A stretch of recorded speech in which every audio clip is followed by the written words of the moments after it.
સુરતમાં આરોપી સામે આકરી કાર્યવાહી, એક સાથે 17 સામે પાસા, 25ને તડીપાર કરવાની તજવીજ। સુરત પોલીસ કમિશનરે શહેરમાં ગુનાખોરી ડામવા પાસાનું શસ્ત્ર ઉગામ્યું છે। અવારનવાર ગુનામાં પકડાતા હોય તેવા એક સાથે 17 આરોપીઓને પાસામાં જેલભેગા કર્યા છે। સાથે સાથે 25 જેટલા આરોપીઓને તડીપાર કરવાની કાર્યવાહી પણ શરૂ કરી છે। ગુનેગારો સામે કાયદાનો કોરડો। ગુજરાતનું આર્થિક પાટનગર એટલે કે સુરત શહેર ઔદ્યોગિક નગરી છે, ત્યારે સુરત શહેરમાં અલગ અલગ રાજ્યોમાંથી આવીને વસેલા લોકો રોજીરોટી માટે આવ્યા હોય છે। સુરતમાં લોકોની વસ્તી વચ્ચે ગુનાખોરીનો ગ્રાફ પણ વધતો જોવા મળી રહ્યો છે। ખાસ કરીને વાહન ચોરી, મોબાઈલ ચોરી, મારામારી, બળાત્કાર, પોક્સો છેડતી સાથે દારૂના વેપાર જેવા ગુનામાં અવારનવાર પકડાતા હોય છે। ગુના કરવા માટે ટેવાયેલા હોય તેવા આરોપીઓ સામે સુરતના પોલીસ કમિશનર અનુપમસિંહ ગેહલોત દ્વારા કાયદાનો કોરડો વીંજવામાં આવ્યો છે।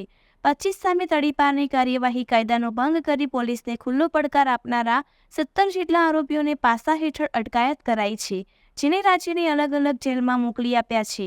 શહેરમાં શાંતિ જળવાઈ રહે, સાથે ગેરકાયદેસર પ્રવૃત્તિ કરતા, બળજબરી સહિતના શરીર સંબંધિત ગુના આચરનારા 25 કરતાં વધુ ઇસમોને તડીપાર કરવાની તૈયારી પણ હાથ ધરાઈ છે।